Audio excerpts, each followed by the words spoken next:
Good morning. Good morning, Rabbi Jonathan. We have barely begun to know you.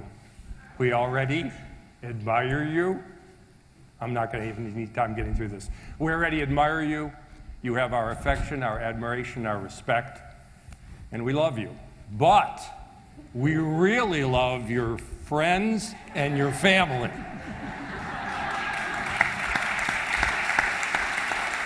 And it is an absolute blessing for all of us to be together, to celebrate and to learn this weekend. Good morning, Boker Tov, Shabbat Shalom.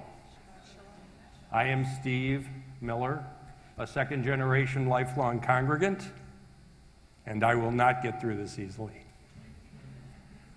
Julie and Michael Freeman and my wife Suzanne Fisher join me in welcoming you, warmly welcoming you, to this magnificent Silver Scholar Symposium in honor of our new senior rabbi. For over 70 years of our congregation's 170-year history, we were led by a rabbi named Silver, Abba Hillel Silver, Daniel Jeremy Silver. They led by their example.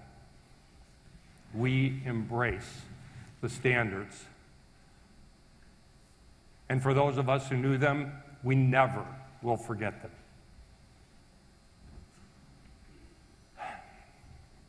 The depth of their knowledge, the breadth of their analysis, the clarity of their expression, the soundness of their judgment, the power of their advocacy, the brilliance of their wisdom. It is a true legacy. Adele Silver, good morning, Boker Tov, Shabbat Shalom, and welcome home. Thank you for being here.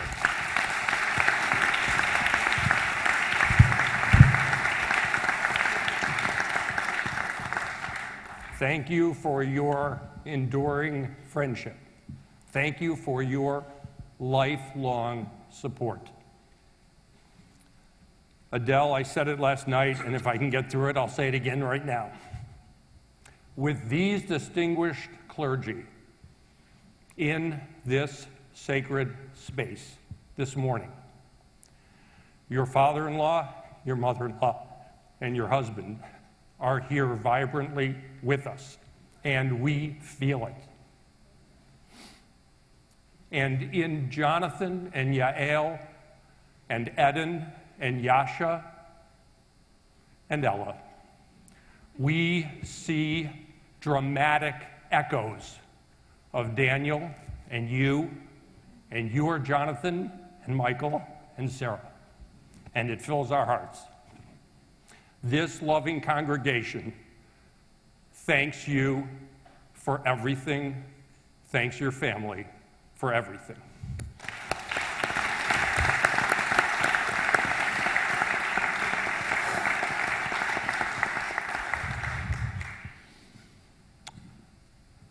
These little booklets are keepers. Do not throw them out.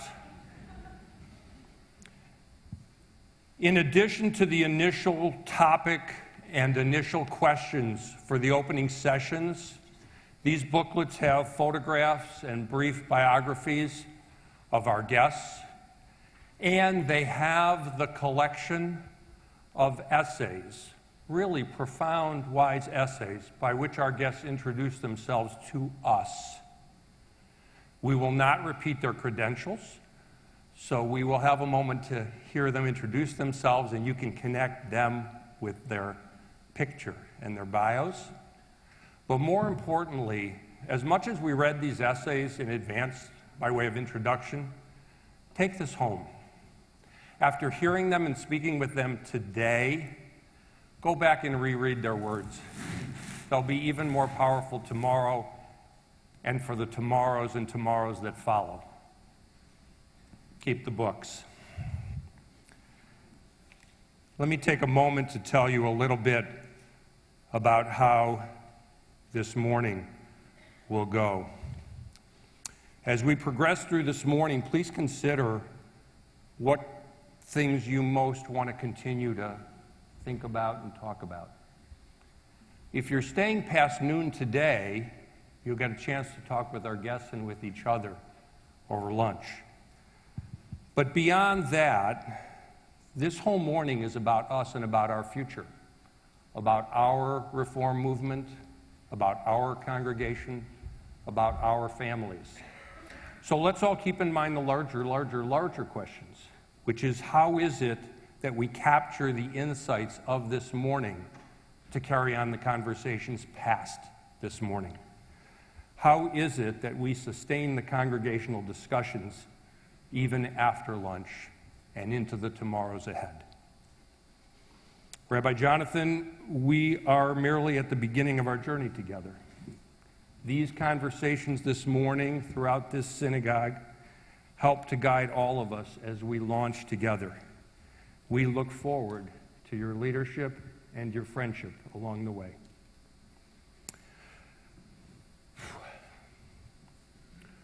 We're going to do really short introductions. Everybody's going to introduce himself or herself with a sentence or two. You can connect them up with what's in your books.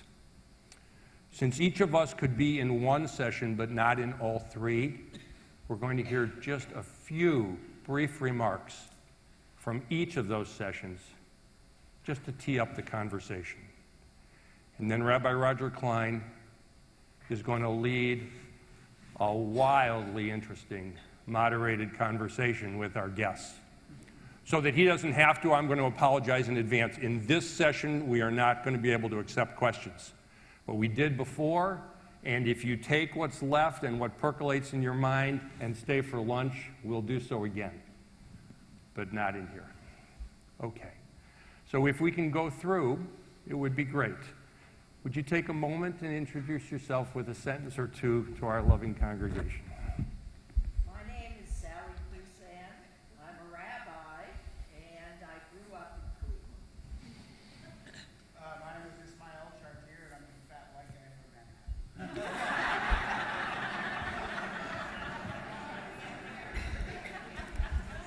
It is very difficult to follow that. I'll say that the Imam and I share a great deal in common, though. I am a rabbi, and I had the privilege of ordaining Jonathan Cohen as a rabbi. I'm Mitra Jafarzadeh. I'm a minister of St. John's Unitarian Universalist in Cincinnati. I'm Rick Block, retiree.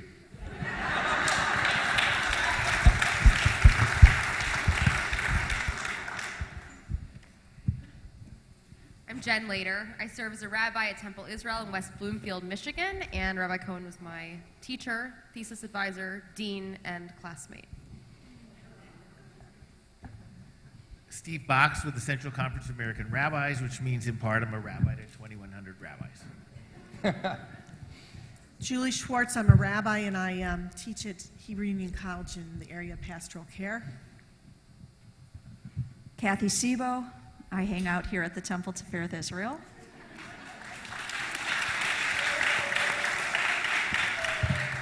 Thanks, Mom.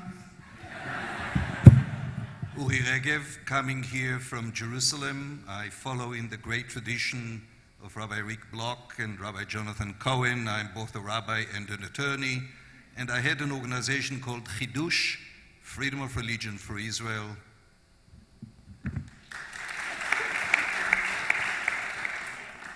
I'm Rabbi Stacy Schlein, and I'm proud to be a rabbi here at this glorious congregation for 12 years, if you can believe it, and so honored to be able to sit next to one of my favorite professors.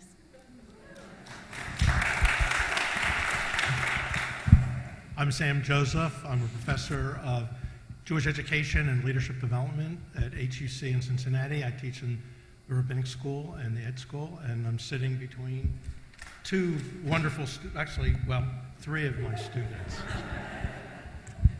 I've got it. Hi, I'm Anna Levin-Rosen. I am currently the director at University of Chicago Hillel, and I am sitting between not just my two thesis advisors, but the man who officiated my wedding and the man who officiated 2 of my brisses.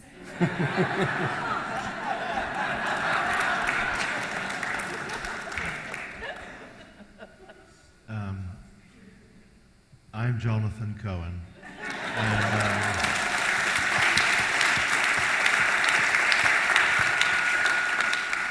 and I've come here to be with all of you and to be with Rabbi Klein and Rabbi Schlein and Cantor Sibo as we look forward to this amazing conversation and everything beyond. Thank you.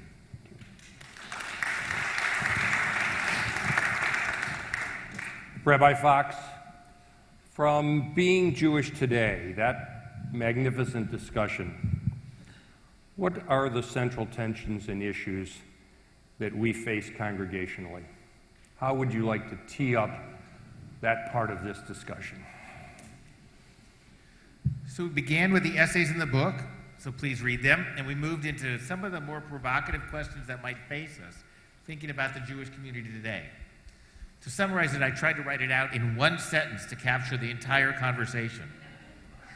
How do we innovate anchored in tradition, creating authentic experiences through relationships that are part of the education we provide for Jews with a fluid identity, looking for a community without fear of modern culture and without fear of change? Thank you. Rabbi Sally Presand. You participated in a discussion that asked the question, warm and welcoming? What should we know? Well, in our group, we all agreed that congregations all around the country and the world are trying to be more warm and welcoming. We did talk briefly about some of the security issues. I don't think that we really came to any decision, but we understand that sometimes wanting to be warm and welcoming also has to do with the accessibility and can we really welcome everyone into our congregations. And I think that, and we talked a lot about love and how important that is. And I think we were all reminded that all of us are B'Tselem Elohim, created in God's image, and that we're all part of one human family.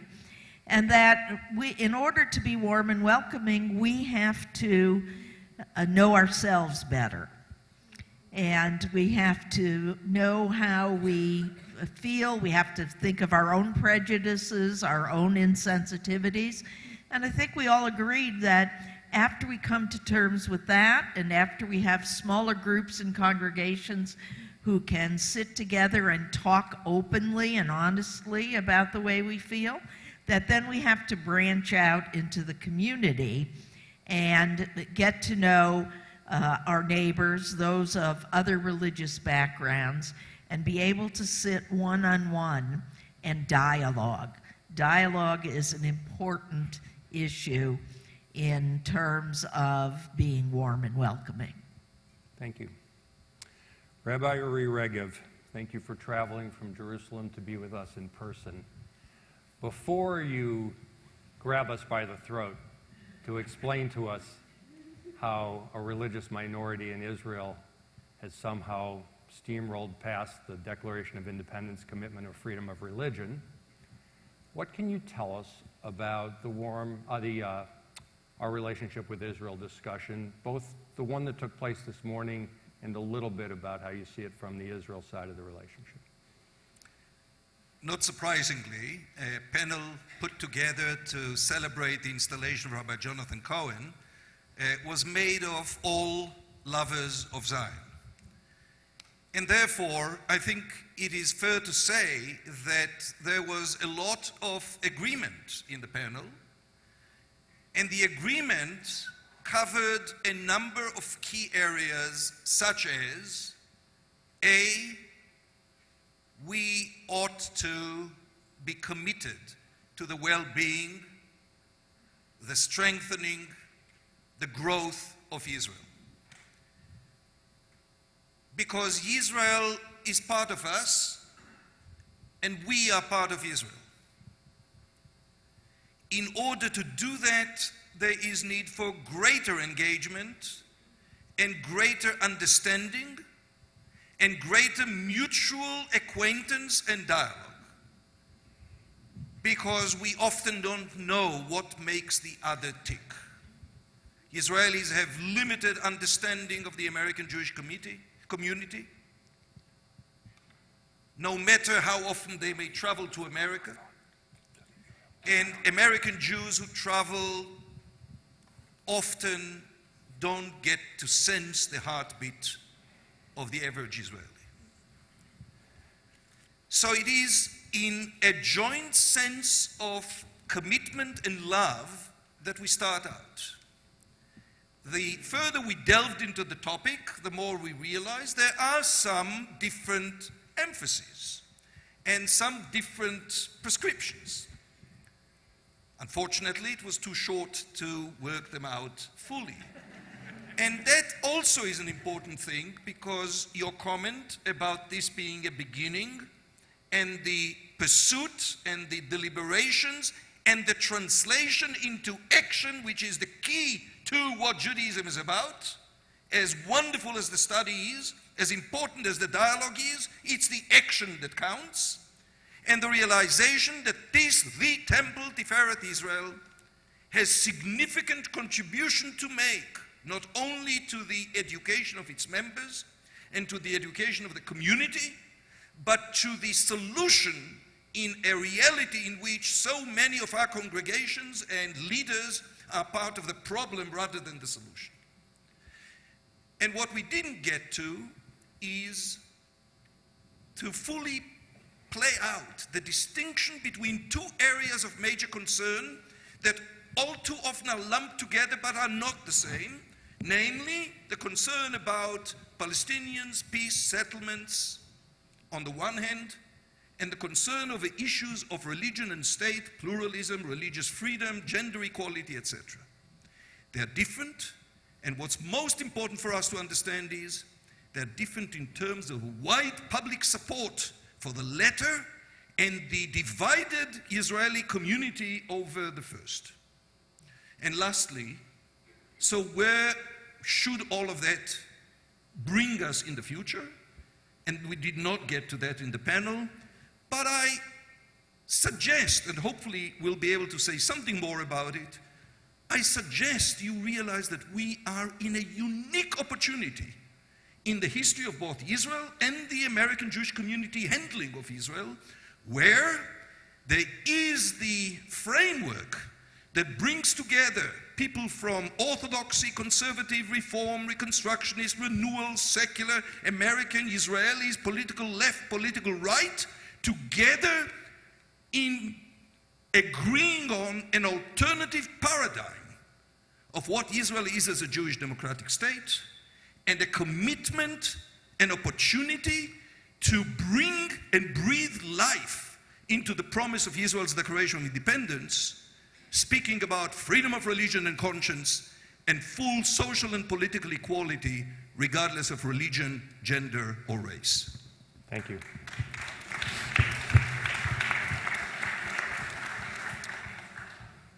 Rabbi Roger Klein, would you join us, please? Rabbi, I have no idea what it's like to be God, but I have some idea what it must have been like to hand over to Moses the Jewish people. Lead us through a lively conversation. Good luck and Godspeed. Are we stopping at 11:45? Nah, we'll watch. Let's keep going. Moses never made it to the promised land. I'm sorry, I thought about that.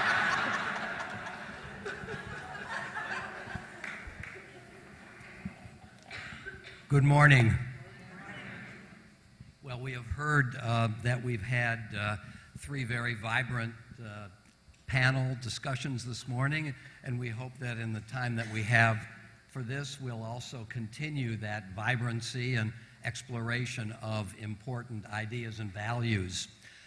We have 30 minutes, maybe a little bit more, We have 13 panelists. By my reckoning, that's an average of 2+ minutes per response. So I'm encouraging the panelists to be brief if at all possible. And one of the things that we are interested in here is not only in the exploration of some of these ideas and values, but what all this means to us as a congregation. What kind of agenda, what sort of values, aspirations do we take from these discussions in order to shape our future? And of course, this means not just for our congregation, but for Jewish life in general and all of its many congregational and other manifestations. So we hope that out of these discussions will come some concern for practical application, continued discussion and debate. I do want to open this discussion with a quote from a recent book by Robert Mnookin. The book is entitled The Jewish American Paradox. And I want to read a short excerpt and then have the panel go at it. And here's what Mnookin says near the end of his book. The paradox of the book's title reflects how much has changed for American Jews over the course of my lifetime. Jews have never had it so good in terms of public acceptance, and yet many of us worry that for our descendants, Jewish identity is at risk.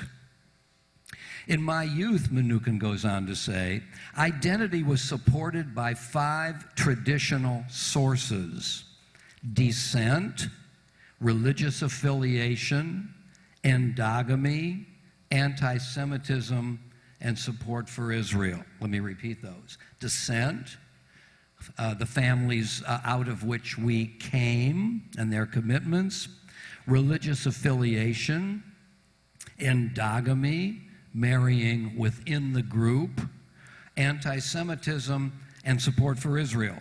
Today, fewer of us find these sources meaningful or inspiring.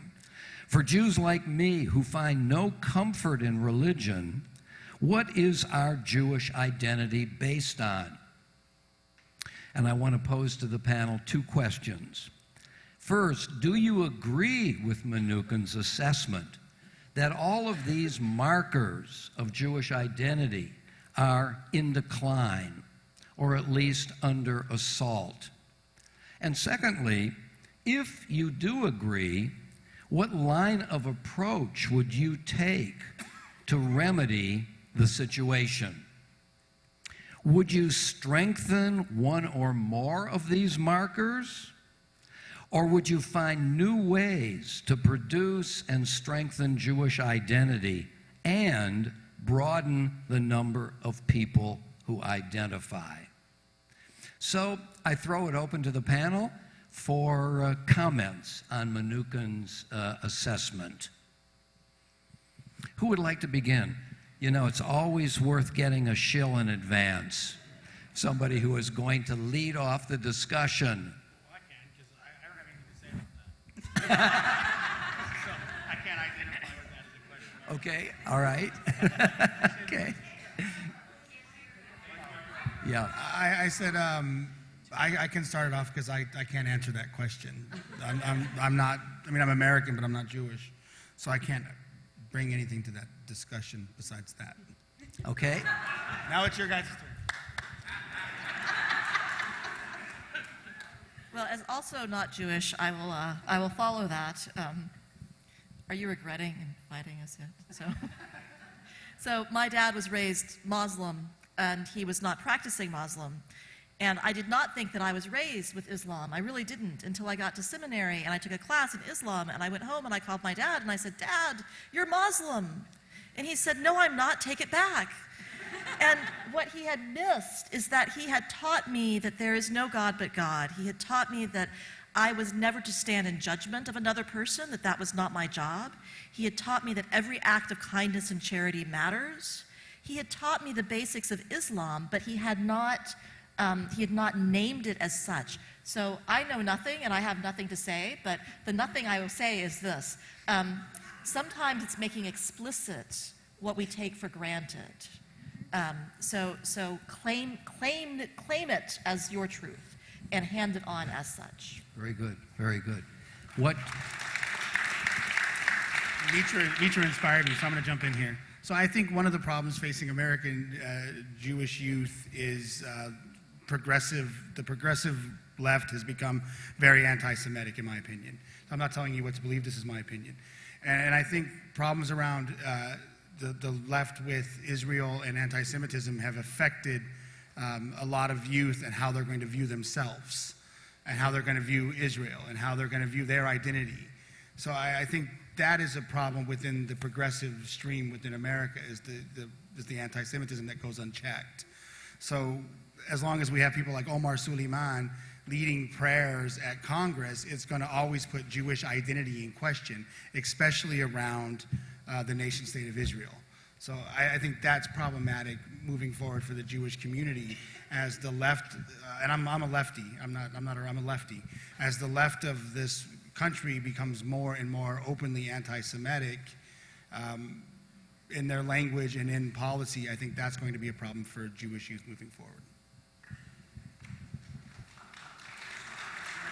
Yes, Rabbi Schwartz. Well, we spent some time on this earlier today, but when you look at those 5 categories, they're all fine. They all could help you be Jewish, but I don't think any of them are the way that one defines, becomes, knows he or she is Jewish. And I don't think that the words themselves keep meaning the same thing. And things change as quickly as we can. They change more quickly than we can imagine. This week, 2 of my kids experienced anti-Semitism out in public in ways that I had never imagined. At a baseball game and at a museum with a group full of students. And the 2 pieces that were most powerful were that the folks who came to defend Judaism were not the Jewish people present. I think we were all in shock. I was only present for one of these. It was the group of non-Jews around us who stood up and said, this isn't acceptable. It tells me, first of all, there's always going to be prejudice against someone, and as long as we are people who represent a threat in some way to somebody else, it will be against Jewish people when we are those who are the threat or the convenient scapegoat. But that aside, it's much more important to me how we know what are the right things to say to people than what's Jewish. That the morals and values that are at the center of Judaism are eternal. And I would love to come back 100 years from now and see these beautiful buildings still standing. If it's not filled with people with those morals and values, it's not what I would want to see. I find it's such an interesting discussion. I want to talk about it for days. So a couple things in my mind. I hope they're not too disparate. I'm struck by Mnouchin's words for a couple of reasons. One is that, I don't know if he was a relative, but Salvador Minuchin, who is really a very, very famous psychologist and sociologist, ran for the state of Israel Project Flying Carpet, when Israel sent in the airplanes to take the Jews of North Africa out of North Africa to Israel. And so if you think about those Jews that were at best medieval, landing at Lod, an early part of the state of Israel, but moving how many centuries in a couple of hours on an airplane by Salvador Minuchin, maybe a relative.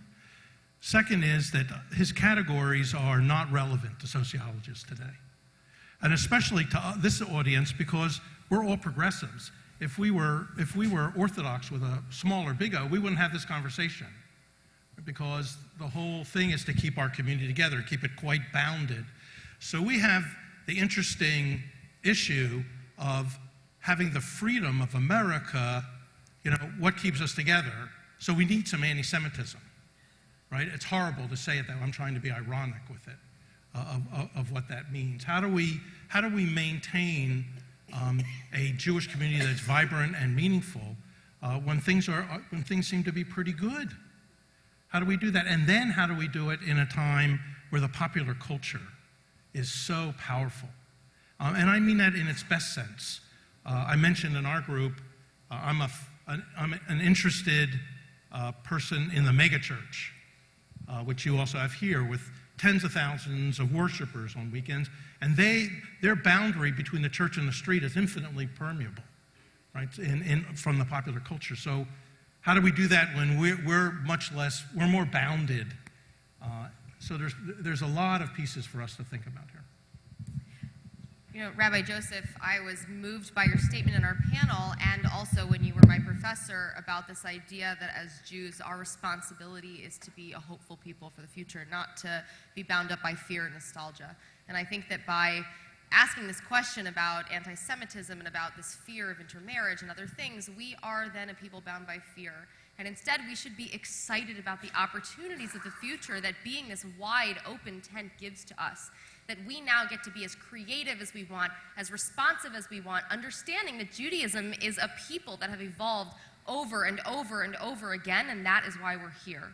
Because if our ancestors 1,000 years ago were afraid, and our ancestors 800 years ago were afraid, we can look around this room and look at this amazing weekend and understand that their fear was unbounded. It was unnecessary because we are thriving. And in the future, the more creative and innovative and visionary we can be by having programs like this and having these conversations, we don't need to come from a place of fear. We can come from a place of opportunity and vision. And I think that is really the message of this congregation, is one of vision and change and evolution. And we don't have to come from a place of fear.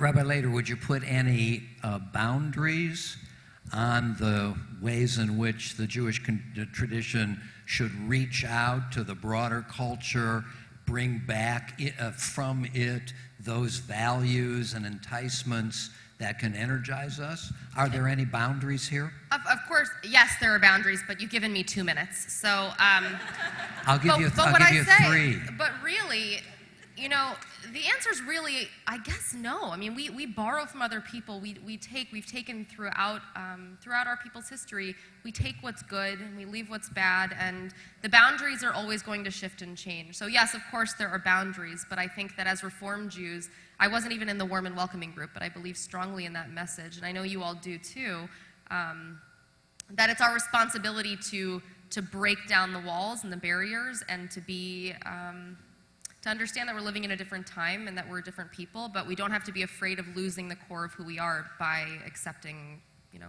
things from other cultures and the outside world.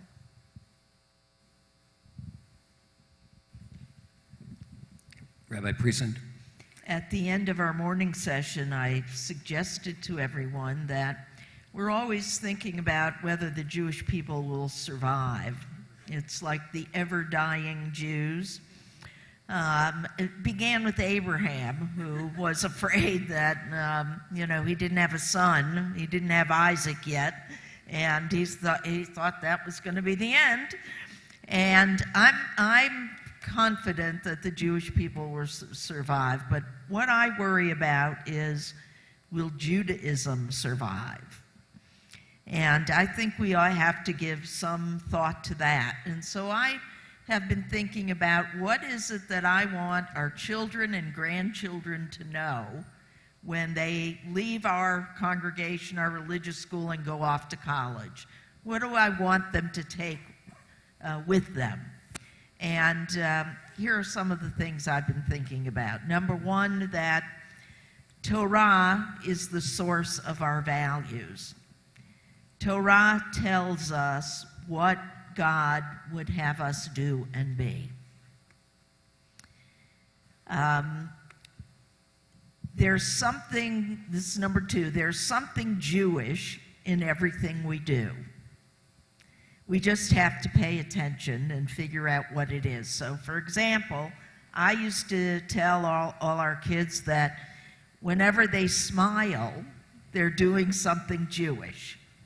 Because in Pirkei Avot it says, greet all people cheerfully. I believe that number 3 in Judaism, acts of kindness should be routine, not random. I think number 4 or 5, I lost track. I think it's important always to ask questions. Never be afraid to ask questions. Never be afraid to share doubts. After all, that's who we are as a people. Yisrael means one who wrestles with God. So we each have to find our own faith. And finally, I would say, being a good Jew means always trying to be a better Jew. That's what, that's what our goal is. I think it's harder to be a Reformed Jew than any other kind of Jew because we have freedom. And if we have freedom, that means that in order to make an intelligent choice, you have to you have to know what you're choosing from. So you have to study everything.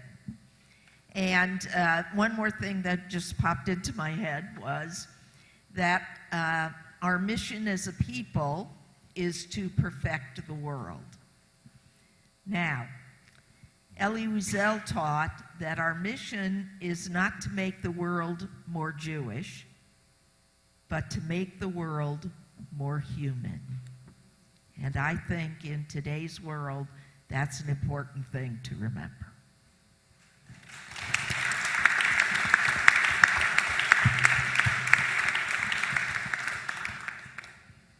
Rabbi Regev.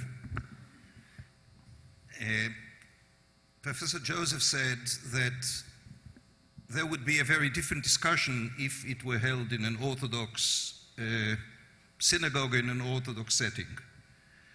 It will also be different because there is no way that a discussion of these questions in an Orthodox synagogue today, modern Orthodox, would not focus in one way or another on Israel. And I suggest that there is no way that one can seriously consider the question of the future of the Jewish people or the meaning of the Jewish people today without discussing the role of Israel in that question and our role in addressing it. At a time when there are more Jewish children born in Israel today than in all the rest of the Jewish people put together, and at a time when we read the news from Europe and frankly from some communities here, regardless of what we think, regardless of how critical we are, regardless of how concerned we are, the future of the Jewish people will, to a great degree, depend on its ability to develop a constructive, viable, healthy partnership with Israel. And I think that at the Silver Temple is the last place where I actually need to say that. Now, the question that we need to ask ourselves is the Jewish people going to be stronger in a setting where Israel lives up to the vision of the Declaration of Independence, being based on the precepts of liberty, justice, and peace as taught by the Hebrew prophets, or not? I'll put it at that. Would the Jewish people and the state of Israel be stronger if it were inclusive and embracing of world Jewry, or if it were to pursue the notion of only orthodoxy is the norm for Judaism? And the question is, and I go back to what I said before, the question is not what we say about it. Daniel Gordis wrote a remarkable insight back during a time when the controversy was at its peak, June 2017, where the Kotel Agreement was suspended, where the conversion bill was supported, and he raised the question, he said, American Jews need to decide. Do they want to complain or do they want to win? And to me, the question is not winning. Do we want the Jewish people to win? Do we want the state of Israel to win? Do we want to assert that Reform Judaism is a legitimate, integral part of the Jewish people today and should and can be a leading part of the Jewish people today? And that is the question that I think we must combine with asking ourselves the question, what's the Jewish people today, where is it going, and what should be the top priorities that it should be addressing? Let me ask you Let me ask you a question on what you just said. What are the conditions that would make possible the full acceptance of the partnership of Reform Judaism in world Jewry and in Israel? What would it take to allow that to emerge? Ironically, it goes back to the Mishnah concept of "Habevakesh al acherim na'anat tchila." If you ask for others to receive their wish, you will be rewarded first. One thing we need to get out of is the thought, the misguided notion that it's about Reform Judaism. It isn't about Reform Judaism. It's about pluralism and freedom for all, Jews and non-Jews alike, Jews of all stripes, Jews of all views, and the beautiful thing that Jonathan's grandfather, Deputy Chief Justice Chaim Cohen, wrote in a landmark decision in which he wrote the lead opinion in support of allowing the Reform congregation in Kfar Shmaliyahu to receive a municipal hall for its holiday services, against the refusal of the city council to do that, because the city council or the local council said, we don't want those reforms. They're undermining Jewish unity here.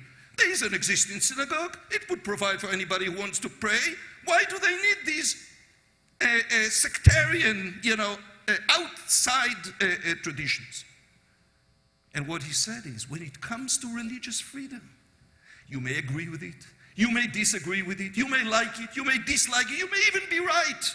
But the key is everybody's entitled to freedom. Everybody's entitled to equality. So the key that should be guiding us is understanding, A, that it isn't about Reform Judaism. It isn't about the rights of our rabbis. It's about a vision of Israel in which everybody is equal. Everybody is free. And the realization that this is what Israelis want. Politicians don't, but, politicians will be politicians. And we need to respond with effective means that deal with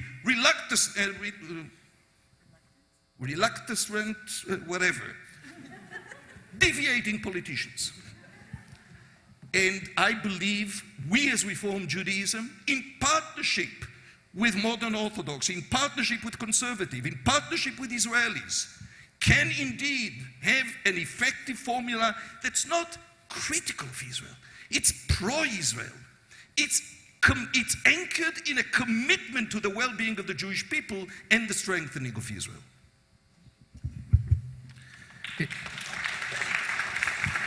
So it is truly hard to respond to a comment like that without both saying yes and being provocative. Yes, for everything you said about Israel within Israel. I have to admit that I'm not sure I'm comfortable with the majority of the Jews in the world living in Israel. I'm not sure I'm comfortable with the majority. Oh, no, I'm taking to the next step. I said yes to what you said, and I think that partnership is crucial, while at the same time we stay focused on, in some ways, your first question, or first set of questions, which is the partnership has to rely on the strength of both. And I think as we sit around here, my great concern is how do we continue to strengthen the Jewish community, not just in North America, but around the world. And yes to what you said is it's not about Reform Judaism, it's about authentic Judaism, which is us. We are Judaism. We are the largest number of Jews in North America and other parts of the world. We have to be strong in order to have that partnership, but we also have to be strong to have Judaism survive, not just the Jewish people. And that goes back to what you laid out the foundation for. A congregation like this has a model of the courage to innovate, the courage to be creative, the courage to invest in the future. Okay, there was a person in this town who said, rabbinic leadership is crucial. We've been saying that since 1850. We had one of the first presidents of the CCR we heard last night was from Cleveland. And generations later, someone else said, rabbis are important, but why is someone telling me I can't be a rabbi? And she went to the Hebrew Union College and said, rabbis are important. That's the part of tradition I accept. I don't accept that I and we can't be rabbis. That's the courage to be anchored in a tradition that believes in rabbinic leadership and a tradition of Cleveland that says we don't accept the status quo, for which we are eternally grateful to you, Sally, not just as a community,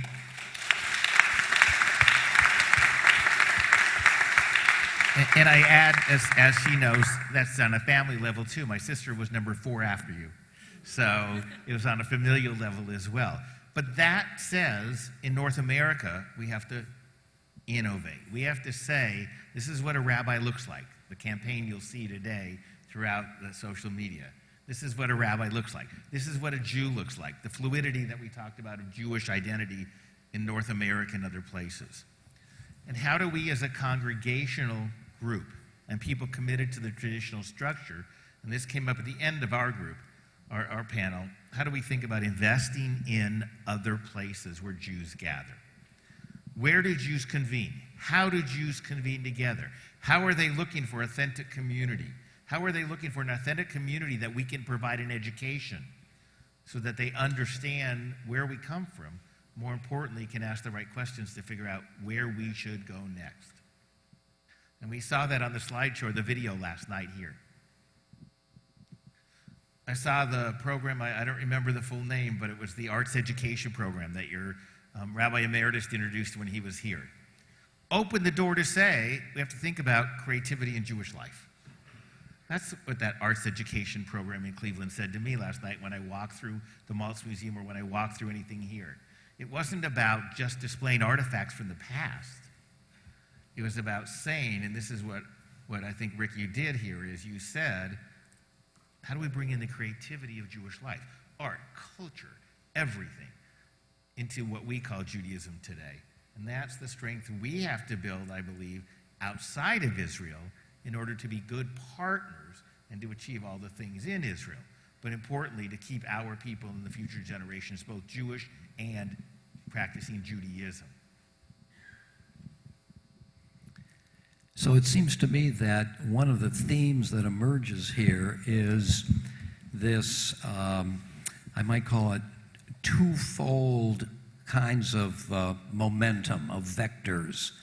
One is to broaden the reach of the community and not to think of the boundaries of the synagogue, the walls of the synagogue, as the boundaries of vital Judaism. And on the other hand, the need to strengthen those institutions, like the synagogue, that have had a storied history of preserving the fundamentals, the foundations, the continuities, the values, the sense of transcendence, that we serve something higher than ourselves, that Jewish history and Jewish life is not only horizontal, culture, relationship, all these things are very important, but that we reach for the beyond. We reach beyond the coming and going of daily events, the things that are featured in the newspaper, for the things that last, so that while we're expanding and trying to discover and arrive at new understandings of how Jewish people come together vibrantly and vitally, I think we run the risk, if that's the only vector that we're interested in stabilizing, strengthening, rediscovering the foundations that have served us for many years. I'm just wondering what the panel thinks about the combination of these two kinds of movement, out to something very new and beyond the walls, and yet strengthening what is within the walls?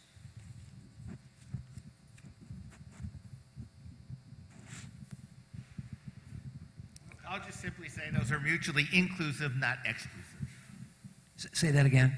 Those are mutually inclusive, not exclusive. But there is a tension there, isn't there? Yes, but that's not a bad thing. So that how do we see multiple gateways into Jewish life, and how do we see multiple gateways into community? So that what emerged in the conversation of our panel was that seeing people in places where Jews don't affiliate but identify does nothing but create opportunities for those of us who work and support and are committed to Jewish institutions like this synagogue. So if there's pockets of Jews where there's 20%, 30%, or 80% who don't belong, what a great opportunity for us to say we can and should engage them and bring them in, but not necessarily bring them in physically, connecting them in new ways. One of the things I thought of earlier is for the Cincinnati people, isn't there a congregation in Cincinnati that has people, 25,000 people on a Friday night gather together, but it's virtual?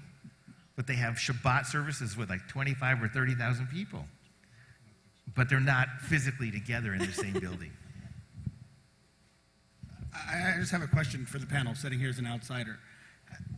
Isn't some of this how you define yourself as a Jew, though, whether you want to be inside or outside, or how you define yourself individually within a community, as well as, like, as an individual, do I want to be involved in the inside infrastructure of the institutional life of Judaism, or do I want to have more of an external worldview of how I live my life?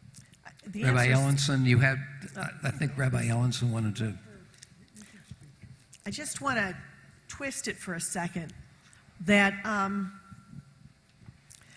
it's always a yes and. It's not a yes but. It has to include how we define ourselves and making that broad enough and rich enough. But it doesn't have to be easy. It doesn't have to be simple.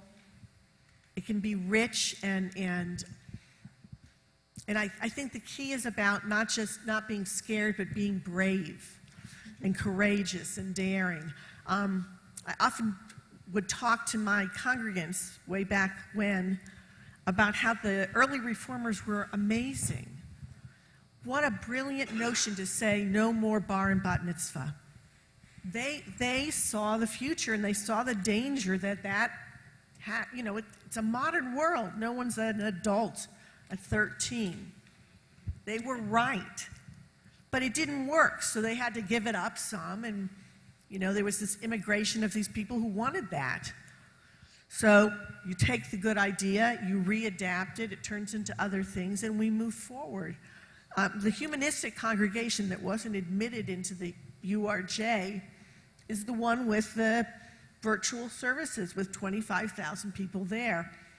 I think I have to be honest in saying I think the reform movement was scared and didn't allow that opportunity for a new way to participate in Judaism, join our movement. Of course, by kicking them out, we probably gave them even more strength. Mm-hmm. Yeah. Rabbi Ellenson?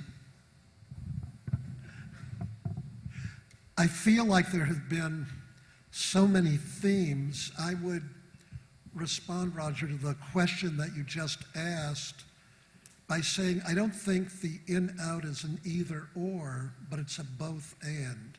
The reality is you began with Professor Mnookin's comments. The 5 categories he gives from a sociologist's standpoint, there is no question that there's been a decline, transformation, change in all of them.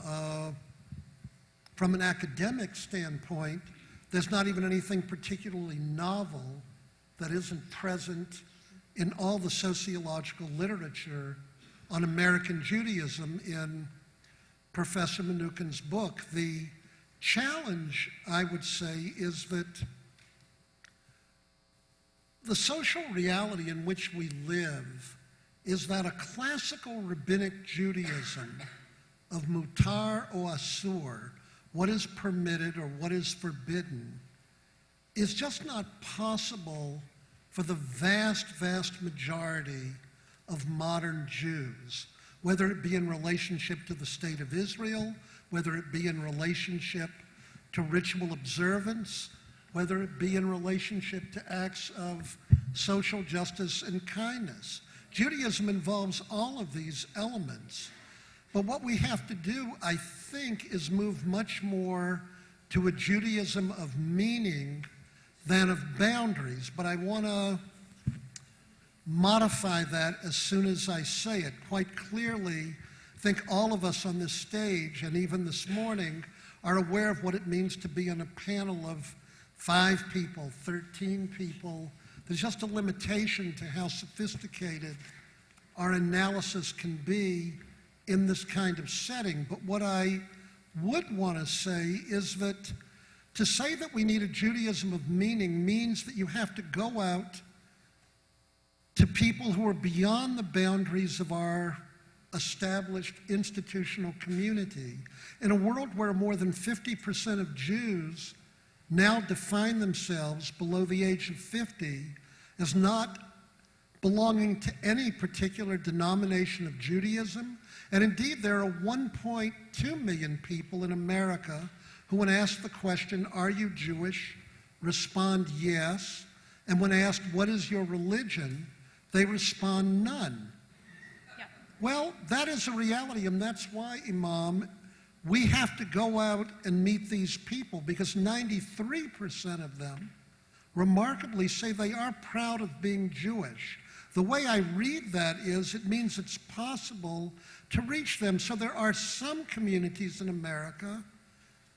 Atlanta, I know, is one, the Temple there. They actually hire a rabbi who works principally outside the walls of the synagogue. It is an investment the synagogue has made, and this person goes to places where Jews gather, mostly young Jews, and attempts to create programs.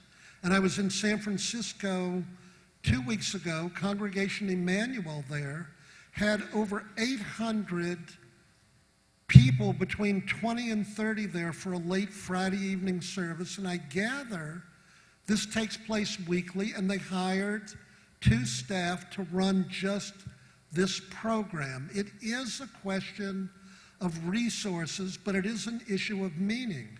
But the last person I'd like to cite in this regard, when we think about all of these questions in a broad way, and I think about it too because of Jonathan and his expertise in law, when I think of Judaism and its evolution and the way the rabbis have referred to it, I always think of the book by Ronald Dworkin, the great legal philosopher, entitled Law's Empire. And in his book, Law's Empire, I think it was published by Belknap Press of Harvard University in 1986. I have no idea why I remember that at this moment. But he compares law to a chain novel.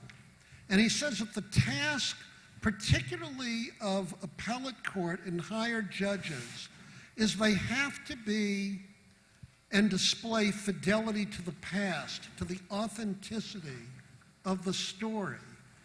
They have to know in what they're rooted. That's why the issue of just being visionary, there comes to be also the question of authenticity. So that what needs to be important, I think, is that every generation needs to understand where it fits in the story. That the Silvers were rabbis here is not an incidental part of what this congregation is. You are rooted in that history.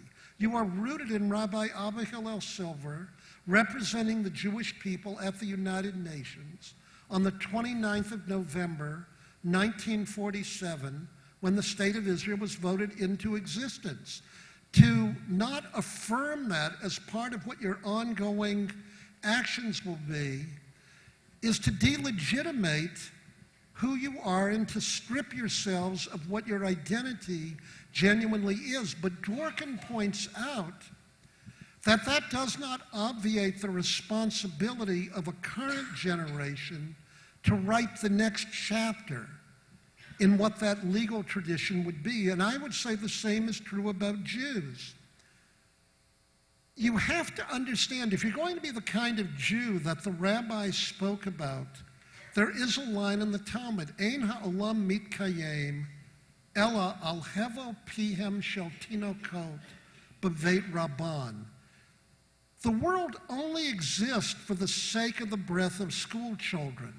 And halachically, if a community is impoverished and the only funds you have either mean purchasing a Torah scroll, a Sefer Torah, or paying for a teacher to teach your children, the money has to go to paying for the teacher to teach your children. Because without Jewish education, particularly in an open society, we will not be able to make the kind of choices that the rabbis here have spoken about today, and we won't know what the previous chapters in our ongoing story in Judaism's empire are. But simultaneously, we need to understand that we do bear responsibility for what the next chapter in our story will be. The major reason ideologically that I agreed to become the president of the Hebrew Union College, and I will say today, because I can blame Rick among other people, I loved being a professor at the Hebrew Union College. I think it's the best job in the world. I was able to teach Torah to people who were going to go out into the world and do what your rabbis, cantors, educators, and Jewish professionals do. I almost couldn't believe that I was paid for it. I never believed I was paid enough to be president. I suddenly had to deal with budgets and fundraising and all sorts of other things. But I did it because there had been some writings by a man whom I admired very, very greatly, who I did not know personally, named Gershon Cohen, who was the chancellor of the Jewish Theological Seminary. And Chancellor Cohen wrote an article entitled "The Blessing of Assimilation in Jewish Life." And he pointed out that in every generation, every Jewish community thrived because it assimilated elements from the larger culture and therefore met the challenges in contemporaneous terms of what the Jewish people had to do at a given moment. That's the vision that we need. But he also pointed out in that article, no Jewish community in history has ever thrived without a great Beit Midrash, without a great center, a house of study, at the very merkaz, at the very pivot point of the Jewish people. And that, I felt, was a role that the Hebrew Union College and the Jewish Theological Seminary and Yeshiva University, we are not alone in this, but it was a role that we played. And you have a rabbi, you've had rabbis who in fact embody that kind of learning and are therefore able to bring that authenticity to the innovative vision they bring to the challenges that our community faces today. And the reason I'm convinced that Judaism will survive is that it's not only contingent on numbers. The Jewish community of Spain at its height that produced people like Maimonides had maybe 50,000 people. It was a tiny, tiny community relative to the entire scope of the Jewish people, and yet there was a cultural creativity that has informed our people to this day. And the challenge that we confront, and what I think the celebration, and I know the celebration of Jonathan Cohen today, succeeding Rabbi Block, is that Rabbi Cohen is a person who will be able to combine both that authenticity and the openness to innovation and vision that our Jewish world needs today. And it's why I hope, and I'm actually confident, that what occurs here in this synagogue in the years ahead will help to serve, as it has under Rabbi Block's leadership, as a model for communities throughout our country.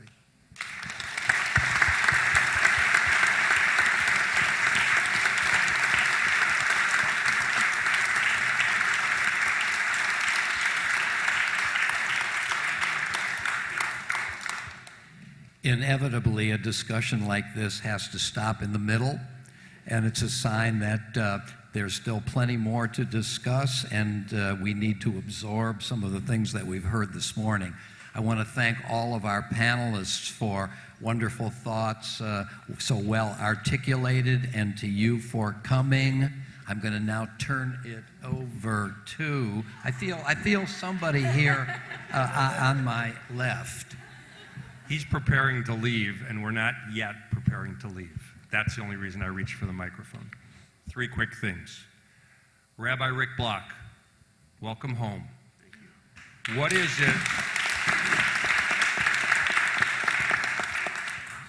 You've listened and participated in phenomenal discussions this morning with brilliant people. What is it that you wake up every morning knowing and go to sleep every night knowing that we don't know, and now that you're retired, you can tell us? I don't know. I've actually been enjoying this discussion very much and engaging in my own kind of private thought experiment. The question was whether I could sit for an entire hour with my mouth shut. And you've spoiled it for me.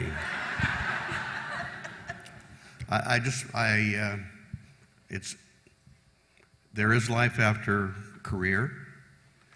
And I do think, I'll just make a comment on the discussion we've had, which is that I know Bob well. I had lengthy discussions with him before he wrote the book. I haven't written the book. I thought there was a lot he had yet to learn about how the American Jewish community functioned, what its challenges and opportunities were before he wrote the book, and I haven't read it, so perhaps he actually accomplished that. What I tend to... You're not encumbered by knowledge. No, exactly. What I tend to find inspiring is Arnie Eisen's viewpoint, which I think was implicit in some of what David and others said, that the world changes dramatically and very, very quickly, but the fundamental human need for intrinsic community and sustaining meaning does not change. And the real question is, how can we help people experience that? And it is, I will say, with all of the total confidence that I have in Jonathan and with the gratitude I have for my service, that while the world needs great Jewish rabbis and clergy and scholars, it also needs engaged and committed and eager Jewish lay leaders and congregants and participants. And the real challenge that I tried to address in my work was really about motivation. In a world in which the Jewish community lacks authority to compel anyone to do anything, how will we motivate people to explore and search for and find the places of community and meaning that can be sustaining for them? And how can we help people become not just consumers of community, but creators of it for each other? So one of the things, just to conclude the thought, Steve, with your invitation, one of the things I'm rediscovering, and with Susie in our years now of retirement, is how engaging, meaningful, and deeply, deeply satisfying it is to be a member of a community and not just a leader of one. Thank you. Rabbi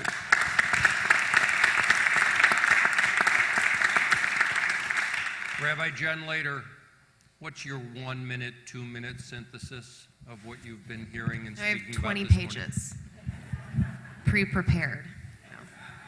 So one of my favorite Talmudic stories tells us about a woman. Now, of course it was a man, but you get the idea. She's walking in the desert, she's tired, she's thirsty and hungry, and she finds this large tree growing over a spring of water, bearing fruit and giving shade. So she rests in the shade of the tree, she eats its fruit, she drinks from the spring, and when she leaves, she says to the tree, "O wonderful tree, how can I bless you? I would bless you that a spring of water should run near your roots, but you already stand over a spring of water. I bless you that your shade be cool, but you already have this beautiful, cool shade, and I would bless you that your fruit be sweet, but you already bear these sweet fruits. So my blessing for you, says the woman, who is really a man, is may it come to pass that all the seedlings that emanate from you grow to be as you are. And there's something really sweet about sharing a Talmudic parable as I stand before my beloved rabbi and friend who taught me Talmud. And we learned together in this holy space this weekend, filled with the visionary voices of our generation, and it really doesn't get any more Jewish than that. So Rabbi Cohen taught me that the Talmud isn't simply an ancient text. It's this preservation of the growing pains of the Jewish people, the arguments and the conversations of sages and scholars like the ones who sit on this bima before you today that brought us to this moment. It's this collection of this multitude of voices that challenge the status quo, that have allowed our people to grow and evolve, and that recognized even long ago that the path forward isn't always easy and it won't make everybody happy. But it's these struggles, these questions, and these conversations that truly make us who we are. We are not a stagnant people. We draw from our textual foundations, but it's up to us to interpret them in such a way that allows us to live in this modern world, to break open our tent even wider, to prune the garden, to shear the trees in order for fresh saplings to bask in the warmth of the sun. And I am one of those seedlings, and so are you. We were planted by those who came before us, our parents, our teachers, our biblical ancestors, our modern heroes, and these brilliant, brave, loving women and men watered and nurtured us. They invited us to grow roots in the nourishing soil of our people. We stand on their shoulders, and we bless them by continuing to cultivate that shade and those sweet fruits of Jewish learning and community and song and prayer. And we savor the brightness of the stories of our people amid the backdrop of our eternal story of the Torah. The fruits of our community are sweet and ripe. The roots are deep, and the future is bright. And it's Shabbat, so as Jews, we express gratitude through blessing. So we're all going to say a blessing together, if you will repeat after me. Baruch atah Adonai, Borei Peri Ha'etz. Blessed are you, God, who created the fruits of this tree, and this sacred opportunity that we have now to plant seeds together. Amen. Rabbi Anna Rosen-Levin. So I was invited to synthesize this conversation, which has been quite remarkable. I will say that when you first read the list, I thought the first one was dissent, which I thought would be a really strong component of Jewish culture, a good marker for us to begin with. Whenever I work at Hillel, and whenever I begin a Hillel Passover Seder, I begin with sharing the words, Bechol Dor Vador. In each generation, one is required to see oneself as if each person themselves, they themselves has been freed from Egypt. And why I start with that is because I start with Bechol Dor Vador. This is an ancient story. This is a story of something that may have happened to our ancestors. But it also happened to us. It was also a gift to us. And each generation needs to remember it, but remember it differently. And that's the gift that I give my students at the beginning. I say, my generation, my way, your generation, your way. But each generation needs to understand it in and of themselves. I am currently in a project of raising 3 very small children, and I have found tremendous comfort and usefulness in Torah as a guide for parenting. I have found the stories of Torah to be deeply meaningful to me in terms of shaping a family. And the words of the Shema and the V'ahavta after it as ways of telling us how to be and who we are. And so I'll say within the V'ahavta it says Vishinanta b'levanecha, which is often translated as to teach to your children, but it comes from the word teeth, which doesn't mean to chew on our children, but it means to just say things over and over and over and over again, and to discuss it and to make it real and to dig deeper into it, and to speak of it at home and on our way, when we lie down and when we rise up. And what I take from that is that a committed Judaism is not one that is narrow, is not one that is, as Rabbi Ellenson said, based on what is prohibited or what is forbidden, but one that is committed, one that involves having the words of Torah, as Rabbi Priesen said, having the words of Torah in our hearts, having texts, all kinds of different texts before our eyes, and being in community together. I will share that my son who is here with me, I named him Joshua, and people, ask all kinds of reasons, and part of why is because the message given from God and from Moses to Joshua was Hazak ve'amatz. May you be strong, and may you be strengthened. And I would like to give this hope to the community, to each one of us individually, in terms of our relationship with our faith, with Torah, with worship, with each other. May we strengthen ourselves, and may we have the blessing of being strengthened both by leaders, but also by God, our covenantal partner, however we understand. So I offer you on this Shabbat morning the same blessing that I offer my son, Chazak ve'amatz. May you be strong, may you be strengthened. Michael Freeman.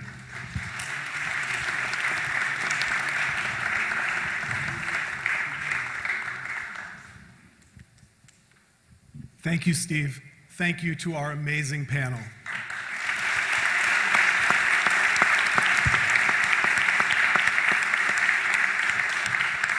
As Steve mentioned, my name is Michael Freeman. I am a third-generation congregant here at the Temple-Tifereth Israel and a first-generation American born to a Holocaust survivor. I am also on the Board of Trustees, the Executive Committee, and I had the privilege over the last 18 months to serve not only on the Rabbinic Search Committee, but on the Transition Committee and now the Installation Committee. Taking us back about 18 months to the Rabbinic Search Committee, we asked each candidate to respond to a series of written questions. Rabbi Cohen responded to the first question about how we would approach his leadership role at the Temple-Tifereth Israel as follows. My sense is that the success of the congregation in large measure depends on the trust between its members and the clergy, on the articulation and communication of vision with clarity and honesty, on transparent, effective, and sensitive engagement with a team of clergy members as well as other professionals and staff members, on the ongoing inspiration that scholarship and deep learning can bring, and on the consistent effort to look outward for additional support and partnership. The honor of serving at the Temple-Tifereth Israel would address the core, center, and heart of my passion for advancing Judaism in a sacred congregation in partnership with multiple constituencies. Wow. My wife Julie and I had the opportunity during the transition to host many members of our community, both congregants and non, to introduce them to Rabbi Cohen. We spent those evenings, those days, just looking at the smiles on everyone's face as they got to know and really understand who Jonathan is. Some of the comments we heard were, his progressive values, his scholarship, and his inclusiveness represent our congregation. Jonathan wins me over because of his unique combination of intellect and humanity. And he has a remarkable capacity to actively listen and connect with people on a deep and meaningful level. Wow. This now takes me to something that Rabbi Ellenson said actually just last night. Here we are, the installation, and I want to introduce you all to not only our new senior rabbi, but my friend, Rabbi Jonathan Cohen.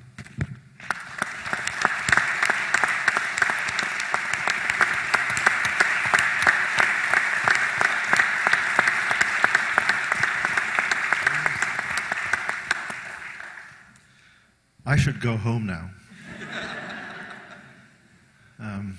Thank you.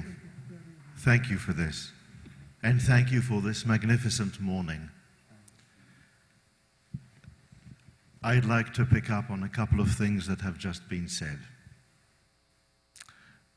And I'd like to pick up on them in the context first starting with something that Rabbi Jen Leder from Temple Israel in Detroit taught us just earlier on, with regard to a parable regarding the fruit and the shade of a tree.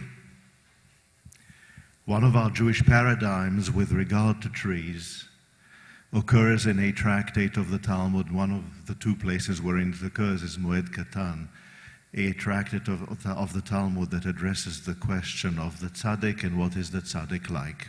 As a paradigm, what is the righteous, good person like as a paradigm? And the answer to that question is that the tzaddik is like a palm tree that produces dates, a date tree. And the Talmud asks the question, why? Why the date tree? And by the way, remember that the prophetess Deborah sat under the date tree. Why the date tree? And the answer in the Talmudic passage is that if you look at a date tree and you cut into the date tree on the outside looks exactly the same as the date tree on the inside. In other words, the date tree is somehow authentic. It is coherent. It is whole.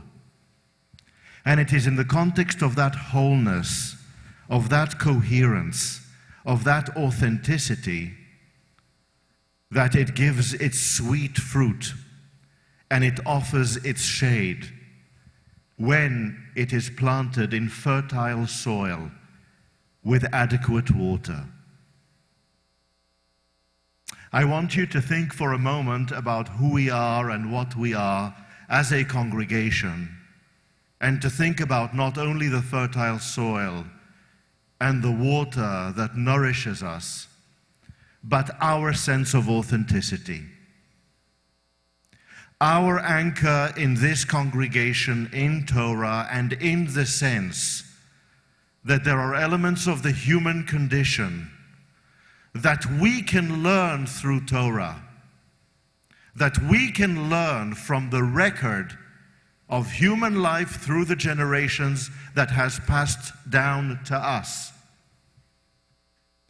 that would make us better people, that will better enable us to understand and to address love and friendship and illness and loss, success and failure.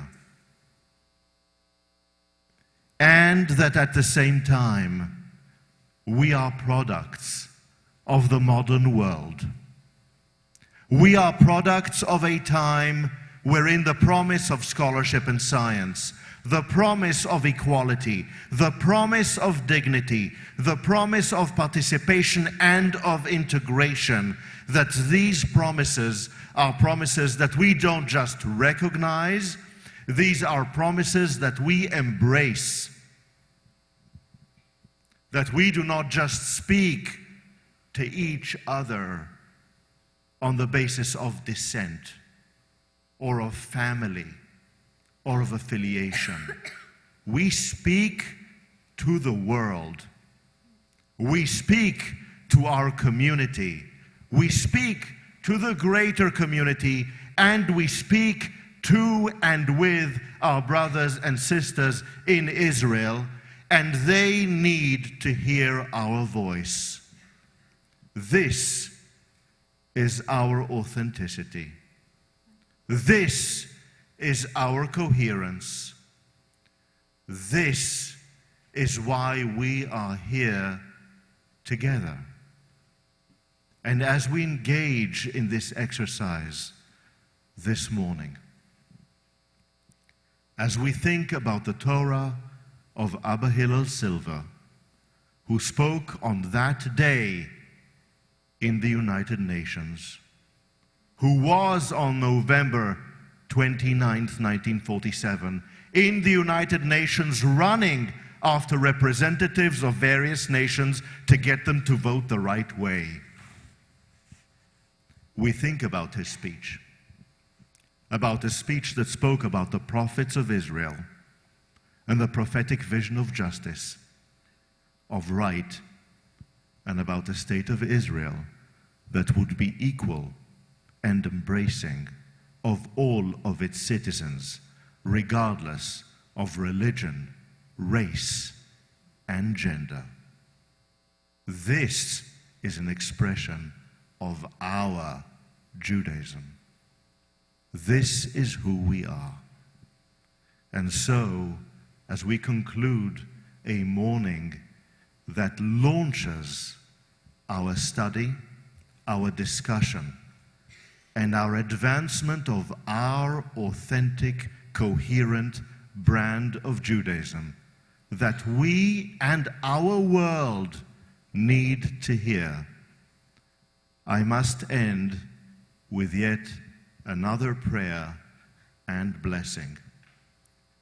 And it is, Baruch atah Adonai, Eloheinu melech haolam, asher kiddushanu b'mitzvotav v'tzivanu, la'asok b'divrei Torah. And we together say, Blessed are you,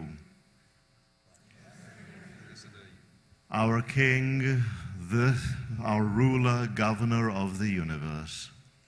Our King, ruler, governor of the universe, who has sanctified us with mitzvot and commanded us to engage with the words, the tradition of Torah, the words of tradition on Torah.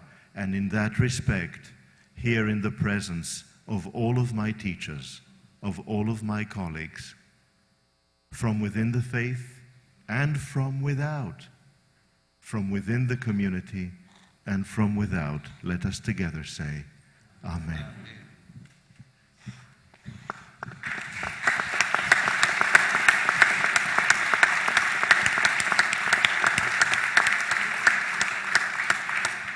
Thank you. Before we conclude, there are just a few thank yous that I have to make.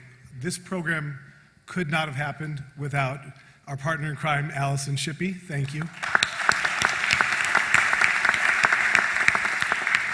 Again, thank you to my co-chair, Steve Miller, who was a driving force behind this morning. And thank you to the entire staff, particularly the facility staff that always kills it, excuse the expression. But they do a great job for us, so thank you. And again, thank you to our phenomenal panel and our amazingly skilled moderators. Thank you all.